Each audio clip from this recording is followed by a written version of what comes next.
നമസ്കാരം. എല്ലാ വിശ്വാസി സമൂഹത്തിനും ദൈവത്തിൻ്റെ തിരുനാമത്തിൻ്റെ വന്ദനം ചെയ്യുന്നു. ഇന്ന് നമ്മുടെ പുതിയ ഒരു വിഷയത്തിൽ നമ്മൾ ചിന്തനമനനം ചെയ്യാനായിട്ട് ആഗ്രഹിക്കുന്നു. അതിൻ്റെ അകത്ത് നമ്മുടെ മത്തായിയുടെ സുവിശേഷം 6-ാം അധ്യായം 1 തൊട്ട് 6 വരെയുള്ള വാക്യങ്ങളെ അടിസ്ഥാനമാക്കിക്കൊണ്ട് നമ്മൾ ചിന്തിക്കുന്നത്. മത്തായിയുടെ സുവിശേഷം 6-ാം അധ്യായം 1 തൊട്ട് 6 വരെയുള്ള വാക്യങ്ങളെ അടിസ്ഥാനമാക്കിക്കൊണ്ടാണ് നമ്മൾ ചിന്തിക്കാനായിട്ട് ആഗ്രഹിക്കുന്നത്. ഈ അധ്യായം നമുക്കറിയാം, എല്ലാവർക്കും സുപരിചിതരാണ്. ഇത് നമ്മുടെ യേശു ക്രിസ്തുവിൻ്റെ ഒരു ശിഷ്യനായ മത്തായി അപ്പോസ്തലൻ എഴുതിയ ഒരു പുസ്തകമാകുന്നു. ഈ പുസ്തകത്തിൽ യേശു ക്രിസ്തുവിൻ്റെ സ്വർഗാരോഹണത്തിന് ശേഷം ഏകദേശം 60-ാം നൂറ്റാണ്ടിൽ എഴുതിയൊരു പുസ്തകമാണ്. ഇതിൻ്റെ അകത്ത് നമ്മുടെ യേശു ക്രിസ്തുവിൻ്റെ പർവ്വതത്തിൻ്റെ ഉപദേശങ്ങൾ എന്ന് നമ്മൾ പറയുന്ന 5-ാം അധ്യായം 7-ാം അധ്യായം എന്ന് അതിൻ്റെ ഒരു ഭാഗം, ഒരു അംശമായിട്ടാണ് ഈ ഉപദേശങ്ങൾ ഇതിൻ്റെ അകത്ത് വന്നിരിക്കുന്നത്. നമുക്കിതിനെ സംബന്ധിച്ച് ഇതിൻ്റെ അകത്ത് മനസ്സിലാക്കാൻ സാധിക്കുന്നത് ഈ പ്രകാരമാണ്. അതിൻ്റെ ഒരു ഭാഗം ഞാൻ വായിക്കുകയാണ്. മനുഷ്യർ കാണേണ്ടതിന് നിങ്ങളുടെ നീതിയെ അവരുടെ മുൻപിൽ ചെയ്യാതിരിക്കാൻ സൂക്ഷിപ്പീൻ, അല്ലാഞ്ഞാൽ സ്വർഗത്തിൽ ഉള്ള നിങ്ങളുടെ പിതാവിൻ്റെ പക്കൽ നിങ്ങൾക്ക് പ്രതിഫലം ഇല്ല. സ്വർഗത്തിൽ നമ്മൾ പിതാവിനെ മുൻപിൽ നമുക്ക് ചെയ്യേണ്ട കാര്യങ്ങൾ നമ്മൾ ചെയ്യുമ്പോൾ നമ്മൾ വളരെ ആലോചിച്ച് കണ്ട് അവരെ നമ്മൾ ദൈവത്തിൻ്റെ മുൻപാകെ ഹൃദയത്തിനെ ശുദ്ധീകരിച്ചുകൊണ്ട് ചെയ്യേണ്ട കാര്യങ്ങൾ നമ്മൾ ചെയ്തിരിക്കണം. അല്ലെങ്കിൽ നമുക്ക് അതിൽ നിന്ന് പ്രതിഫലം കിട്ടത്തില്ല.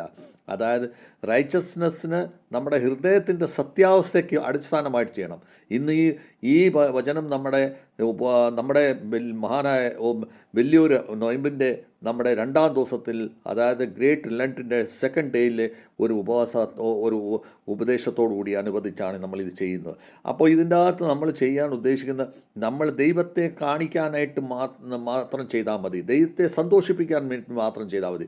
ദൈവത്തിന് അനുയോജ്യമല്ലാതെ, സമൂഹത്തിന് അനുയോജ്യമായ രീതിയിൽ നമ്മൾ ഈ കാര്യങ്ങൾ ചെയ്യാനായിട്ട് നമ്മൾ പോയി കഴിഞ്ഞാൽ നിശ്ചയമായിട്ട് ദൈവത്തിൽ നിന്ന് കിട്ടുന്ന പ്രതിഫലം നമുക്ക് കിട്ടത്തില്ല. അതുപോലെ നമ്മൾ ദാനങ്ങൾ ചെയ്യുമ്പോൾ നമ്മൾ ദൈവത്തിനെ നമ്മൾ ചെയ്യുമ്പോൾ മറ്റുള്ളവരെ കാണാത്ത വിധത്തിൽ ചെയ്യുക. ആ ദൈവം അതിൽ കണ്ടിരിക്കുന്ന നിങ്ങളുടെ ദൈവത്തിന് അത് രഹസ്യമായിട്ട് കാണാനുള്ള ശക്തി ദൈവത്തിന് കൊടുത്തിട്ടുണ്ട്. മനുഷ്യരെ കാണിക്കുന്ന രീതിയിൽ നമ്മൾ ചെയ്യില്ല. ഇതിൻ്റെ ആദ്യത്തെ പദത്തിൽ നമ്മൾ മത്തായിയുടെ സുവിശേഷം 6-ാം അധ്യായത്തെ 1-ാം പദത്തിൽ നമ്മൾ കാണുന്ന ഈ പ്രകാരമാണ് ഇതിനകത്ത് പറഞ്ഞിരിക്കുന്നത്. റൈച്ചസ്നെസ്സിൻ്റെ ഉദ്ദേശം എന്തോ ആണെന്ന് അവിടെ പറഞ്ഞിരിക്കുന്നത്. അതിനാണ് നമ്മൾ കുറച്ചു മുമ്പ് വായിച്ച പദം. നമ്മളെ ദൈവത്തിൽ അനുയോജ്യമായ രീതിയിൽ, ദൈവത്തിനെ മാത്രം കാണിക്കത്തക്ക രീതിയിൽ, ദൈവത്തെ മാത്രം സന്തോഷിപ്പിക്കുന്ന രീതിയിൽ നമ്മൾ ഓരോ കാര്യങ്ങൾ നമ്മൾ ചെയ്യാനായിട്ട് പഠിക്കണം. ആത്മീയപരമായ കാര്യങ്ങൾ നമ്മൾ ചെയ്യുമ്പോൾ എപ്പോഴും നമ്മൾ ദൈവത്തിന് മാത്രം ചെയ്യുന്ന ഉപവാസങ്ങളും കാര്യങ്ങളും പ്രാർത്ഥനകളും നമ്മൾ ചെയ്യാനായിട്ട് പഠിക്കണം. ഇല്ലായെങ്കിൽ നമ്മൾ മറ്റുള്ളവരെ കാണിക്കത്തക്ക രീതിയിൽ പ്രാർത്ഥിക്കുകയും മറ്റുള്ളവരെ കാണിക്കത്തക്ക രീതിയിൽ നമ്മൾ ഉപവസിക്കുകയും ചെയ്തു കഴിഞ്ഞാൽ അതിൻ്റെ പ്രതിഫലം നമുക്ക് കിട്ടില്ല എന്നാണ് യേശു ക്രിസ്തു നമ്മളെ ഇവിടെ ബോധവാനവൽക്കരണം ചെയ്യുന്നത്. നമ്മൾ ദൈവം എപ്പോഴും നമ്മുടെ കാര്യങ്ങൾ, നമ്മൾ ചെയ്യുന്ന പ്രവൃത്തികളെ അനുസരണമാണ് നമ്മുടെ ഉള്ളിൽ പരിശോധിക്കുന്നത്. അത് നമുക്ക് എപ്പോഴും നമുക്ക് മനസ്സിലാക്കാൻ സാധിക്കുന്നത്. ഇതിനെ അടിസ്ഥാനമാക്കിക്കൊണ്ട് നമ്മുടെ ശൗമേലിൻ്റെ പുസ്തകം 16-ാം അധ്യായം 1 ശൗമേൽ 16-ാം അധ്യായം 7-ാം വാക്യത്തിൽ നമ്മൾ ഈ പ്രകാരമാണ് പറയുന്നത്. യഹോവ ശൗമേലിനോട് പറയുന്നുണ്ട്, നിൻ്റെ രൂപത്തെയും നിൻ്റെ ഉയരത്തിൻ്റെ അളവിനെയും അതുപോലൊപ്പം തന്നെ നിൻ്റെ രൂപത്തിനെ എല്ലാത്തിനെയും നീ പ്രദർശിപ്പിക്കാതെ അതിനെയെല്ലാം ഞാൻ അയോഗ്യനായിട്ട് മനസ്സിലാക്കുന്നു. യഹോവ നിന്നെ ഒരു മനുഷ്യനായിട്ടല്ല നിന്നെ നോക്കുന്നത്, മനുഷ്യൻ രൂപത്തെയും അളവിനെയും നോക്കിയാണ് പ്രശംസിക്കുന്നത്. പക്ഷേ യഹോവയുടെ ദൃഷ്ടി നിൻ്റെ മനസ്സിലാണ് പതിക്കുന്നത്. നിൻ്റെ മനസ്സിലേക്കാണ് യഹോവ നിൻ്റെ മനസ്സിനെയാണ് പരിശോധിക്കുന്നത്. ആ രൂപത്തിനെയാണ്, ആ കാഴ്ചയെ, ആ സൗന്ദര്യത്തിനെയാണ് യഹോവ പരിശോധിക്കുന്നതും അത് മനസ്സിലാക്കുന്നത്. അപ്പോൾ നമ്മൾക്ക് മനസ്സിലാക്കാൻ പഠിക്കുന്നത് നമ്മുടെ രൂപത്തിനെയും നമ്മുടെ പ്രതിഫലത്തെയും നമ്മുടെ ആരോഗ്യത്തിനെയും എല്ലാം നമ്മുടെ യഹോവയിൽ പ്രശംസിപ്പിക്കാൻ മാത്രം, നമ്മുടെ ഉള്ളിൻ്റെ മനസ്സിനെ നമ്മൾ മാത്രം സന്തോഷിപ്പിക്കുക, നമ്മുടെ എല്ലാ രൂപങ്ങളും നമ്മുടെ ഹൃദയത്തിൽ കൊണ്ടുവന്നിട്ട് അത് യഹോവയിൽ നമ്മൾ പതിപ്പിക്കാൻ നമ്മൾ ശ്രമിക്കണം, യഹോവയിൽ നമ്മൾ സന്തോഷിപ്പിക്കാൻ ശ്രമിക്കണം. ഇതിൻ്റെ 2-ാം പദം തൊട്ട് 4-ാം പദത്തിൻ്റെ അകത്ത് പ്രത്യേക ദാനകർമ്മങ്ങൾ ചെയ്യുന്ന കാര്യത്തെപ്പറ്റിയാണ് അതിൻ്റെ അകത്ത് പറയുന്നത്. അതിൻ്റെ അകത്ത് പ്രത്യേകം പറയുന്നത്, നീ ദാനങ്ങൾ ചെയ്യുമ്പോൾ നിൻ്റെ മുൻപിൽ നീ കൊട്ടിഘോഷിച്ച് നടക്കുന്ന ഒരു അവസ്ഥ വരല്ല. നീ ദാനകർമ്മം ചെയ്ത് നീ കൊട്ടിഘോഷിച്ച് നീ വീണ വായിച്ചുകൊണ്ട് നീ ഉള്ളിടത്തുമെല്ലാം കൊട്ടിഘോഷിച്ച് നടന്നു കഴിഞ്ഞാൽ അത് നിനക്ക് അർത്ഥമില്ലാതെ പോകും, ശൂന്യമായി പോകും. അപ്പോൾ നമ്മൾ ഏത് പ്രചരണങ്ങൾ ചെയ്താലും ഏത് കാര്യങ്ങൾ ചെയ്താലും ഇന്നത്തെ കാലത്തെല്ലാം നമ്മൾ കാണുന്ന ഏത് പാവപ്പെട്ടവർക്ക് ദാനം ചെയ്യുമ്പോഴും എല്ലാം ചെയ്യുമ്പോൾ നമ്മൾ പേപ്പറിലും ബുള്ളറ്റിനിലും നമ്മൾ മൈക്കും ത്രൂ അനൗൺസ്മെൻറ്റിലും എല്ലാ മീഡിയകളിലും എല്ലാം നമ്മളത് പ്രദർശിപ്പിച്ചുകൊണ്ട് നമ്മളത് കാണിക്കാനായിട്ട് ആഗ്രഹിക്കുന്നു. എന്തിനറിയാം, നമ്മളെ തന്നെ പൊക്കി പറയാനായിട്ട്, അതായത് സൃഷ്ടികർത്തായെ പൊക്കി പറയാതെ നമ്മുടെ സൃഷ്ടികളാണ് നമ്മൾ, ഈ മനുഷ്യരായ നമ്മുടെ സൃഷ്ടിയെ നമ്മൾ പൊക്കി കാണിക്കുന്ന ഒരവസ്ഥയാണ് നമ്മൾ കാണിക്കുന്നത്. അപ്പോൾ അങ്ങനെ വരുമ്പോൾ ദൈവത്താൽ നമുക്ക് തന്നിരിക്കുന്ന എല്ലാ വസ്തുതയും നമ്മൾ മറ്റുള്ളവർക്ക് കൊടുക്കുമ്പോൾ ദൈവത്തെ പ്രശംസിപ്പിക്കാതെ ദൈവത്തിന് നന്ദി പറയാൻ നമ്മളെ തന്നെ പൂഴ്ത്തി പറയാനായിട്ട് ആൾക്കാരെ വെക്കുന്നു, നമ്മൾ തന്നെ പൂഴ്ത്തി പറയുന്നു. അത് നമുക്ക് പ്രതിഫലമില്ലാതെ നമ്മൾ പോകുന്നു.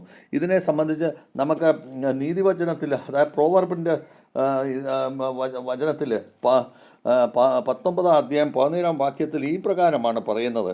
അതായത് നീ പാവപ്പെട്ടവർക്ക് ദരിദ്രർക്കും നീ ഏതെങ്കിലും രീതിയിൽ നീ അനുഗ്രഹങ്ങൾ ചെയ്തു കഴിഞ്ഞാൽ അത് യഹോവയ്ക്ക് അത് ഒരു കടം കൊടുക്കുന്നതായിട്ടാണെന്ന് മനസ്സിലാക്കപ്പെടുന്നത്. അതേസമയം അങ്ങനെയുള്ള പണികൾ നമ്മൾ ചെയ്യുമ്പോൾ നമുക്ക് പ്രതിഫലം കിട്ടിയിരിക്കും. നമ്മൾ പാവപ്പെട്ടവർക്ക് എന്ത് ദാനകർമ്മങ്ങൾ ചെയ്താലും ആ ദാനകർമ്മം യഹോവ അതൊരു സ്വയമായിട്ട് അതൊരു കടമായിട്ടാണ്, ലോണായിട്ടാണ്, അല്ലെങ്കിൽ ഒരു കടമായിട്ടാണ് അത് എടുക്കുന്നത്. അത് തിരിച്ചു നമുക്ക് തരും, അതിൻ്റെ പ്രതിഫലം ഇരട്ടിയായിട്ട് നമുക്ക് തരും. അതാണ് ഇവിടെ പറയപ്പെടുന്നത്. നമുക്ക് ഈ മത്തായിയുടെ സുവിശേഷത്തിൽ 6-ാം അധ്യായത്തിൽ 5-ഉം 6-ഉം പദത്തിൽ നമ്മൾ നോക്കുമ്പോൾ അവിടെ പ്രാർത്ഥന വിഷയത്തെപ്പറ്റിയാണ് പറയുന്നത്. നീ പ്രാർത്ഥിക്കുമ്പോൾ നീ നിൻ്റെ റൂമിൻ്റെ അകത്ത് നിൻ്റെ ഒളിവരയിൽ പോയി ചെന്ന് നീ ഏകാന്തയിൽ പ്രാർത്ഥിക്കണമെന്നാണ് അവിടെ പറയപ്പെടുന്നത്.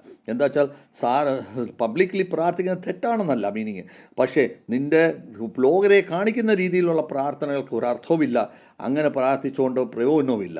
നിനക്ക് നിൻ്റെ യഹോവയോട് നിനക്ക് സംബന്ധം ഉണ്ടാക്കണമെന്നുണ്ടെങ്കിൽ, നിൻ്റെ യഹോവയെ പ്രശംസിപ്പിക്കണമെന്നുണ്ടെങ്കിൽ നിശ്ചയമായിട്ടും നീ നിൻ്റെ ഏകാന്തയിൽ നിന്നിരുന്നു കൊണ്ട് പ്രാർത്ഥിക്കണമെന്നാണ് യഹോവ നമ്മളെ പഠിപ്പിക്കുന്നത്. നമ്മുടെ പ്രാർത്ഥനയിൽ യഹോവയും നിങ്ങളും തമ്മിൽ വ്യക്തിപരമായ ബന്ധത്തിലാണ് നമ്മളെ ജീവിക്കണമെന്നാണ് പറയപ്പെടുന്നത്. നമ്മൾ ഓരോരുത്തർക്കും വ്യക്തിപരമായ ജീവിതം യഹോവയിൽ ഉണ്ടായിരിക്കണം. അങ്ങനെ ഉണ്ടെങ്കിൽ മാത്രമേ നമുക്ക് സ്വർഗ്ഗലോകത്തിൽ നമുക്ക് എത്തിക്കാൻ പറ്റത്തുള്ളൂ. ഇതിനെ സംബന്ധിച്ച് നമുക്ക് യിരെമ്യായുടെ പുസ്തകത്തിൽ നമുക്ക് 29-ാം അധ്യായത്തിൽ 13-ാം വാക്യത്തിൽ ഇങ്ങനെയാണ് പറയപ്പെടുന്നത്. നമ്മൾ എന്താണ് അതിന് പറയുന്നത്? നമ്മൾ നീ തിരക്കുന്നത് നീ ആരെ തിരക്കുന്നോ അത് നിനക്ക് കിട്ടിയിരിക്കും. പക്ഷേ നീ അത് തിരക്കുമ്പോൾ പൂർണ്ണ ഹൃദയത്തോടും മനസ്സോടുകൂടി നീ ആ കാര്യത്തെ നീ തിരക്കണം. അപ്പോൾ നിനക്ക് അത് കിട്ടി. അതായത് പറയുന്നതിൻ്റെ ഉദ്ദേശം, യഹോവയെ നീ തിരക്കി കഴിയുമ്പോൾ നീ പൂർണ്ണ ഹൃദയത്തോടും നീ സന്തോഷത്തോടും യഹോവ പറയുന്ന വചനപ്രകാരവും നമ്മൾ യഹോവയെ തിരക്കിക്കാൽ നിനക്ക് നിശ്ചയമായിട്ടും കിട്ടും എന്ന് യെരമ്യാ പ്രവാചകനോട് യഹോവ പറയുന്നത്. അത് നമുക്കിടെയൊക്കെ ജീവിതത്തിൽ അത് പ്രയോജനമാകട്ടെ ഈ ഉപവാസ സമയത്ത് എന്ന് നമ്മൾ ഇതിൻ്റെ അകത്ത് നമുക്ക് അനുമോദിക്കാം. ഇതിൻ്റെ ഈ പറയുന്ന വചനങ്ങളുടെ ഒരു മുഖ്യ അംശങ്ങൾ നമ്മൾ ഇതിൻ്റെ സിദ്ധാന്തമായിട്ട് നമ്മൾ പറഞ്ഞു കഴിഞ്ഞാൽ നമുക്ക് നമ്മുടെ ഭക്തിയുടെ കേന്ദ്രം എന്ന് പറയുന്നത് നമ്മുടെ ഹൃദയമാണ്. ആ ഹൃദയത്തിനെ ശുദ്ധീകരിക്കുവാൻ നോക്കുക. പാപരഹിതമായ ഹൃദയം നമ്മൾ ഉണ്ടാക്കാൻ ശ്രമിക്കണം. നമ്മുടെ പിതാവെന്ന് പറയുന്നത് രഹസ്യമായിട്ട് നമ്മളെ പരിശോധിക്കുന്നതും നോക്കുന്നതും വ്യക്തിയാണ്.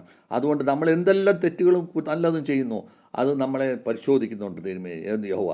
ആ യഹോവയെ നമ്മളെ പരിശോധിക്കുന്ന യഹോവയാണ് നമ്മുടെ സ്വർഗീയ യഹോവ. അങ്ങനത്തെ അപ്പോൾ നമ്മൾ നല്ല മനസ്സ് കാണിക്കുമ്പോൾ നിശ്ചയമായിട്ട് യഹോവ നമുക്ക് പ്രതിഫലം തന്നിരിക്കും. നമ്മളത് ഇന്നല്ലെങ്കിൽ നാളെ കിട്ടിയിരിക്കും. പക്ഷേ മനുഷ്യന് നിങ്ങൾക്ക് അവരെ കാണിച്ച് നമ്മൾ എന്ത് ചെയ്താലും അതിൻ്റെ പ്രതിഫലം മനുഷ്യൻ നമുക്ക് തരത്തില്ല, അത് കിട്ടാനും പോകുന്നില്ല. അതുകൊണ്ട് നമ്മൾ അങ്ങനെയുള്ള ലോകരെ കാണിക്കുന്ന പ്രവർത്തനങ്ങൾ നമ്മൾ ചെയ്ത് നമ്മൾ പ്രതിഫലം സ്വർഗീയ പ്രതിഫലം കിട്ടുമെന്ന് നമ്മൾ പ്രതീക്ഷിക്കേണ്ട. ഈ വലിയ നോയിമ്പിൻ്റെ ഈ ഗ്രേറ്റ് ലണ്ടിൻ്റെ ഇതുമായിട്ട് ഉള്ള ഉദ്ദേശശുദ്ധി എന്താണെന്ന് വെച്ചാൽ നമുക്കിത് പറയാം. നമ്മുടെ ആത്മപരീക്ഷണത്തിന് വേണ്ടി ഈ ഉപവാസം ഈ വചനവും നമുക്ക് പ്രയോജനപ്പെടും. ഈ നമ്മളെ പശ്ചാത്തപിപ്പിക്കാൻ, നമ്മളെ പാപത്തിൽ നിന്ന് നമ്മളെ പശ്ചാത്തപിക്കാൻ വേണ്ടി നമുക്കിതിന് പ്രയോജനപ്പെടും. നമ്മുടെ ആത്മീയ നവീകരണത്തിന് വേണ്ടി നമുക്ക് ഈ സമയം നമുക്ക് ഈ നോയമ്പ് നമുക്ക് ഉപയോഗപ്പെടുത്തണം. ഇങ്ങനെയുള്ള നമ്മുടെ ലോകരെ കാണിക്കുന്ന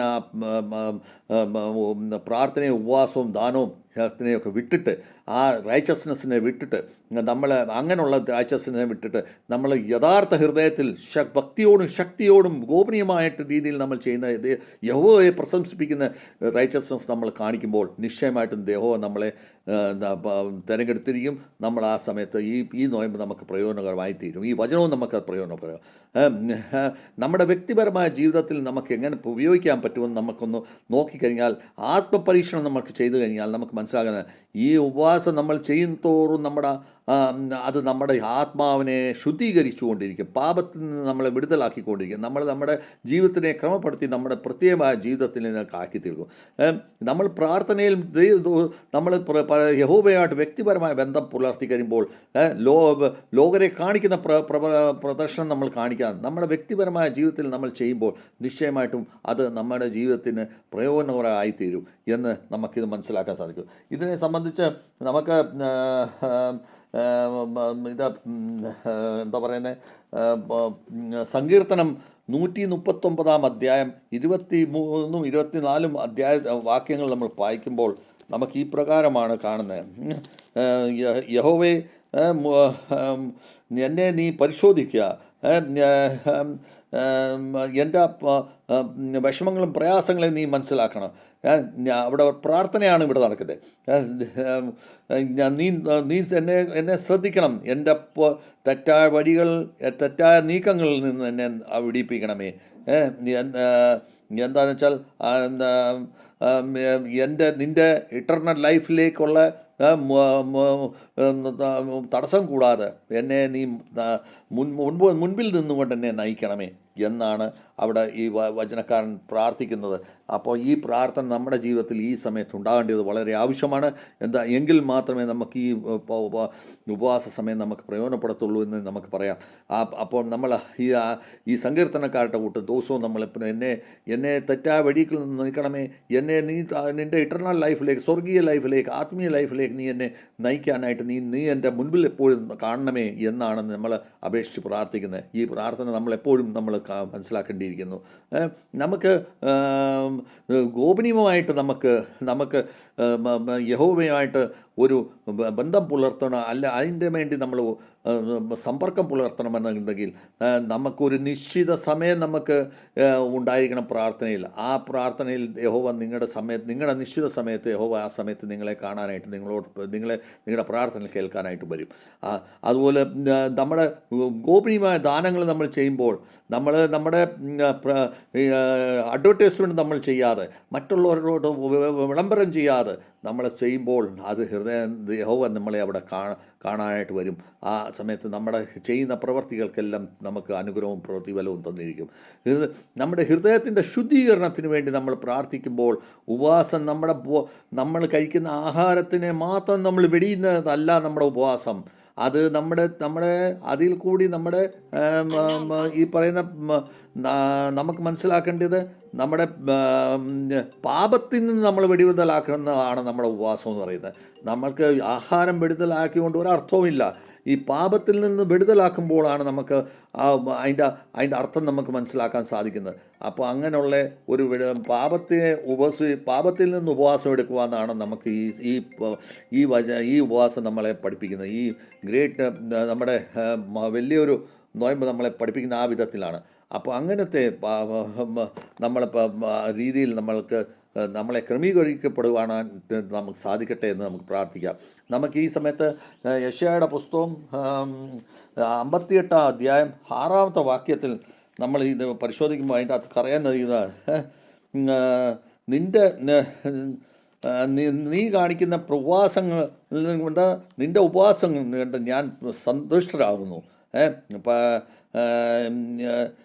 നീ ആ ഉപവാസത്തിൽ അന്യായത്തിൽ ജീവിക്കുന്ന ദാസന്മാരെയും അതുപോലെ ഇരുട്ടിൽ ജീവിക്കുന്ന ബുദ്ധിമുട്ടും പ്രയാസവും ജീവിക്കുന്ന ആൾക്കാരെയും, അതായത് ദരിദ്രരും താണു വീണ് കിടക്കുന്നതും അല്ലെങ്കിൽ അവരെ അമർത്തി വച്ചിരിക്കുന്ന ഈ ദരിദ്രനും ഈ ആ ദാസന്മാരെ ഈ ജനങ്ങളെ വേണ്ടി നിൻ്റെ ഉപവാസം പ്രയോജനപ്പെടണമെന്നാണ് പറയുന്നത്. അവിടെയാണ്, അതായത് നമ്മൾ നമ്മുടെ അമർത്തപ്പെട്ടിരിക്കുന്ന സമാജത്തിൽ നമ്മൾ അമർത്തപ്പെട്ടിരിക്കുന്ന വ്യക്തികളെ, അല്ലെങ്കിൽ അവർ നിരാശപ്പെട്ട് നിൽക്കുന്ന വ്യക്തികളെ, അവർക്കുണ്ടാകുന്ന ആ പ്രയാസത്തിനെ വളയത്തിനെ നീ ഒടിച്ച് നശിപ്പിച്ച് കളയണമെന്നാണ് അവിടെ വെച്ച് പറയപ്പെടുന്നത്. അപ്പം നമ്മൾ ഓരോരുത്തരും അനാഥർക്കും വിശപ്പുള്ളവർക്കും റൊട്ടി കൊടുക്കുകയും അതുപോലെ വീടില്ലാത്തവർക്ക് വീട് വെച്ച് കൊടുക്കുകയും ഇങ്ങനെയുള്ള കാര്യങ്ങളാണ് ചെയ്യണമെന്നാണ് യെശയ്യാ കൊണ്ട് നമ്മുടെ യഹോവ പറഞ്ഞ് മനസ്സിലാക്കുന്നത്. ഇപ്പം നമ്മൾ ഓരോരുത്തർ ഈ ഉപവാസത്തിൽ കൂടി നമുക്കിതൊക്കെ നമ്മുടെ ജീവിതത്തിൽ പ്രയോജനപ്പെടട്ടെ എന്ന് നമുക്ക് പറയാം. നമ്മുടെ കലീശകളിൽ നമുക്കിതിൻ്റെ പ്രയോജനം എങ്ങനെയാണ് ഉണ്ടാകുന്നതെന്ന് നമ്മൾ അതിനെപ്പറ്റി നോക്കുമ്പോൾ സമൂഹമായിട്ട് നമ്മൾ താഴ്മയുള്ളവരായിത്തീരണം. നമുക്ക് നമ്മുടെ കലീശയിൽ ഈ ഉപവാസത്തിൽ ആത്മചിന്തനം ചെയ്ത് പശ്ചാത്താപത്തിൻ്റെ ശിക്ഷണം നമുക്ക് കൊടുക്കുകയും നമ്മൾ താഴ്മയുള്ളവരായി മാറണം നമുക്ക് അവിടെ പഠിപ്പിക്കപ്പെടണം. നമ്മൾ പരസ്പരം അങ്ങോട്ടും ഇങ്ങോട്ടും കൊടുക്കേണ്ടത്. അതോടൊപ്പം തന്നെ നമ്മുടെ ഹൃദയത്തിൻ്റെ ആത്മീയതയ്ക്ക് ബലം കൂട്ടുന്ന കാര്യങ്ങളാണ് നമുക്ക് പറഞ്ഞു കൊടുക്കേണ്ടത്. അതുപോലെ തന്നെ നമ്മൾ കാണാൻ സാധിക്കുന്ന ഗോപനീയമായ ദാനകർമ്മങ്ങൾ നമുക്ക് ചെയ്യാനായിട്ട് കൂടുതൽ പ്രചാരണങ്ങൾ നമ്മുടെ കലീശയിൽ നമ്മൾ പറഞ്ഞു കൊടുക്കണം. നമ്മുടെ ചർച്ചസിൽ നമ്മൾ ഈ രീതിയിലുള്ള പ്രചാരണങ്ങളാണ് നമുക്ക് ചെയ്യേണ്ടത്. ഇങ്ങനെയുള്ള സേവാകർമ്മങ്ങൾ നമ്മൾ ചെയ്യുമ്പോൾ, നമ്മൾ ദാനകർമ്മങ്ങൾ ചെയ്യുമ്പോൾ, മിനിസ്ട്രി ചെയ്യുമ്പോൾ നിശ്ചയമായിട്ടും യഹോവയെ മഹത്വപ്പെടുത്തുന്ന ഒരവസ്ഥയാവും. അങ്ങനെ വരുമ്പോൾ പ്രാർത്ഥനയുടെ ബലത്തെ നമ്മൾ കൂട്ടുന്ന കാര്യങ്ങൾ നമ്മൾ അവിടെ ചർച്ച ചെയ്യണം. എങ്ങനെ നമ്മൾ പ്രാർത്ഥനയെ, ആരാധനയെ, സ്തുതികളെ നമ്മൾ കൂട്ടാൻ സാധിക്കും, വ്യക്തിപരമായ ജീവിതത്തിൽ അത് എങ്ങനെ പ്രോത്സാഹിപ്പിക്കാൻ പറ്റുമെന്നുള്ളത് അതിനെപ്പറ്റി നമുക്ക് ഈ കലീശയെ കൂടെയും നമ്മുടെ ചർച്ചുകളിൽ കൂടെയും നമ്മുടെ പ്രെയർ മീറ്റിങ്ങുകളിലൂടെയും നമുക്കിതൊക്കെ എല്ലാം മനസ്സിലാക്കി കൊടുത്ത് ഈ വചനം നമുക്ക് പ്രയോജനകരമായി തീരാനായിട്ട് നമ്മൾ ശ്രമിക്കണം. നമ്മൾ ഇതിൻ്റെ അകത്ത് കാണുന്ന എന്താണ്, അതായത് നമ്മളെ രഹസ്യത്തിൽ നോക്കുന്ന നമ്മുടെ പിതാവ് നമുക്കുള്ളപ്പോൾ ഈ മഹത്തായ ഈ ഉപവാസം നമ്മുടെ ആന്തരിക ജീവിതത്തിനെ പരിവർത്തനം ചെയ്യുന്ന വേണ്ടിയാണ് നമ്മളെ വിളിക്കപ്പെടുന്നത്. അല്ലാതെ ബാഹ്യമായ പരിവർത്തനത്തിന് വേണ്ടി അല്ല നമ്മളെ ഈ ഉപവാസം നമ്മളെ വിളിക്കുന്നത്, അതിനുവേണ്ടി നമ്മളെ ക്ഷണിക്കുന്നുമില്ല. അപ്പോൾ നമ്മളെ ആ ഒരു കാര്യത്തിനാണ് നമ്മളെ അപ്പോൾ ഇതിൻ്റെ അകത്ത് നമുക്ക്, അതായത് ആൾക്കാരെ കാണിക്കപ്പെടുന്ന പ്രവൃത്തിയിൽ നിന്ന് നമ്മൾ അലർട്ടായി നിൽക്കണം. നമുക്ക് അതിൽ നിന്ന് നമ്മൾ മാറി നിൽക്കണം. മനുഷ്യൻ പ്രശംസിക്കുന്ന കാര്യങ്ങൾ അത് ക്ഷണിക നേരത്തേക്കേ ഉള്ളൂ. അതേസമയം യഹോവയാൽ നമ്മളെ സ്വീകരിക്കപ്പെടുന്ന അവസ്ഥ അത് അനന്തമായിട്ട് ഇറ്റർണൽ ലൈഫിലേക്ക്, ഫോർ എവർ ലാസ്റ്റിങ്ങിലേക്ക് നമുക്ക് നിൽക്കും. അങ്ങനത്തെ ജീവിതമാണ് നമുക്ക് വേണ്ടത്. രണ്ടാമത്തെ കാര്യം, നമുക്കിത് ഗോപനീയമായ ഭക്തിയുടെ ശക്തി നമ്മൾ വളർത്തിയെടുക്കാനായിട്ട് നമ്മൾ കലീശയെ കൂടെ നമ്മൾ പഠിക്കാനായിട്ട് ആവശ്യമുണ്ട്. നമ്മൾ സമൂഹത്തിൽ നമ്മൾ പഠിക്കേണ്ടിയിരിക്കുന്നു. ഗോപനീയമായ പ്രാർത്ഥനയിൽ കൂടി നമ്മുടെ ആത്മാവിനെ നമുക്ക് ഉറക്കം ബലപ്പെടുത്താനായിട്ട് നമുക്ക് സാധിക്കണം. ഗോപനീയമായ ദാനങ്ങൾ നമ്മൾ കൊടുക്കുമ്പോൾ യഹോവ പ്രശംസിപ്പിക്കുന്നു. ആ പ്രശംസ നമ്മൾ കരസ്ഥമാക്കാനായിട്ട് നമ്മൾ എത്തുമാത്രം നമ്മൾ ഗോപനീയമായ ദാനങ്ങൾ നമുക്കുള്ള ശക്തിയിൽ കൂടുതൽ നമ്മൾ കൊടുത്ത് നമ്മൾ ഈ നോയമ്പ് നമുക്ക് പ്രയോജനകരമായി തീരാനായിട്ട് നമ്മൾ ശ്രമിക്കണം. അതാണ് നമുക്ക് ഈ കലീശയെ കൂടെ പഠിക്കാനുള്ളത്, നമുക്ക് ഈ വചനത്തിൽ കൂടെയും പഠിക്കാനുള്ളത്. നമ്മുടെ യഥാർത്ഥ പ്രതിഫലം നമുക്ക് കിട്ടണമെന്നുണ്ടെങ്കിൽ കിട്ടുമ്പോൾ നമുക്ക് ഈ മേൽ പറഞ്ഞ കാര്യങ്ങളെല്ലാം നമുക്ക് കിട്ടുമ്പോൾ നമ്മുടെ ഹൃദയത്തിൽ ശാന്തിയും സമാധാനവും സന്തോഷവും യഹോവയുമായിട്ടുള്ള ആ സാമീപ്യവും നമുക്ക് കിട്ടിയിരിക്കും. ഇങ്ങനെ ഈ ഉപവാസം വലിയൊരു ഈ ഉപവാസത്തിൻ്റെ 2-ാം ദിവസത്തിൽ നമുക്ക് പ്രാർത്ഥനയിൽ കൂടെ നമുക്ക് യഹോവയിൽ നമുക്ക് പൂഴ്ത്തിക്കൊണ്ട് യഹോവയെ നീ എൻ്റെ ഹൃദയത്തിനെ ശുദ്ധീകരിക്കുക, എങ്കിൽ മാത്രമേ എനിക്ക് ഭക്തി നിന്നെ പ്രശംസിപ്പിക്കാൻ എനിക്ക് സാധിക്കത്തുള്ളൂ എന്നുള്ള പ്രാർത്ഥന എപ്പോഴും നമ്മുടെ ഉള്ളിൽ മെരുകിക്കൊണ്ടിരിക്കണം. ഇങ്ങനെയുള്ള പ്രാർത്ഥനയിൽ കൂടെ മാത്രമേ നമ്മൾ ഉദാഹരണമായിട്ട് കാണുമ്പോൾ 2 വ്യക്തികളുണ്ടായിരുന്നു. ഒരു വ്യക്തിയുണ്ടല്ലോ ഉപവസിക്കുമ്പോൾ ലോകരോടെല്ലാം പറഞ്ഞുകൊണ്ടാണ് അദ്ദേഹം ഉപവസിച്ചത്. മറ്റൊരു വ്യക്തിയുണ്ട് ഉപവാസം ചെയ്യുമ്പോൾ അത് ആരോടും പറയാതെ അത് ആവശ്യമുള്ള ആൾക്കാർക്ക് നമ്മൾ ഈ യേശയ്യായുടെ പുസ്തകത്തിൽ പറഞ്ഞ മാതിരി ആവശ്യമുള്ളവർക്ക്, ദരിദ്രർക്കും പ്രയാസപ്പെട്ടിരിക്കുന്നവർക്കും എല്ലാവർക്കും അവർക്ക് ദാനകർമ്മങ്ങൾ ചെയ്തുകൊണ്ട് അയാൾ ഉപവാസിച്ചു. അങ്ങനെയുള്ള വ്യക്തിക്ക് യഹോവയുടെ ആ 2ാമത്തെ വ്യക്തിക്ക് യഹോവയുടെ ദാനം അനുഗ്രഹം കിട്ടിയപ്പോൾ അദ്ദേഹം താഴ്മയുള്ളവനായി ദൈവത്തിൽ മറ്റുള്ളവരെ സ്നേഹിക്കപ്പെടുന്ന വരദാനം അദ്ദേഹത്തിന് കിട്ടി. അങ്ങനെയുള്ള വരദാനം മേടിക്കാനാണ് ഇന്ന് നമ്മൾ ഈ ഉപവാസങ്ങളെല്ലാം ചെയ്യുന്നത്. അപ്പം യഥാർത്ഥ ഉപവാസത്തിൽ കൂടെ യഹോവയായിട്ട് നമ്മുടെ അടുക്കപ്പെടാനായിട്ടാണ് ഈ നമുക്ക് സാധിക്കുന്നത്. അങ്ങനത്തെ ഈ ഉപവാസത്തിൽ കൂടി നമുക്ക് 2-ാം ദിവസത്തിൽ ഈ ഉപവാസത്തിൽ ഈ മേളി പറഞ്ഞ ഈ മത്തായിയുടെ സുവിശേഷം 1 തൊട്ട് 6-ാം അധ്യായത്തിൽ 1 തൊട്ട് 6 വരെയുള്ള അധ്യായങ്ങളിൽ പറഞ്ഞ ഈ വചനങ്ങൾ യഹോവയുടെ യേശുക്രിസ്തുവിൻ്റെ നമുക്കെല്ലാവർക്കും ജീവിതത്തിൽ പ്രയോജനകരമായി തീർന്നുകൊണ്ട് നമ്മുടെ ജീവിതത്തിനെ ക്രമീകരിക്കപ്പെട്ട് നമ്മൾ ലോകരെ കാഴ്ചവെക്കാനായിട്ടും ലോകരെ പ്രശംസിപ്പിക്കാനും മനുഷ്യരെ പ്രശംസിപ്പിക്കാനുമുള്ള ആയിത്തീരാതെ നമ്മൾ യഹോവയെ പ്രശംസിപ്പിക്കാനും യഹോവയുടെ ആയിട്ട് അടുക്കുവാനായിട്ട് നമ്മൾ സാധിക്കട്ടെ എന്ന് പ്രാർത്ഥിച്ചുകൊണ്ട് എൻ്റെ വാക്കുകൾ ഞാൻ ചുരുക്കുന്നു. God bless to all.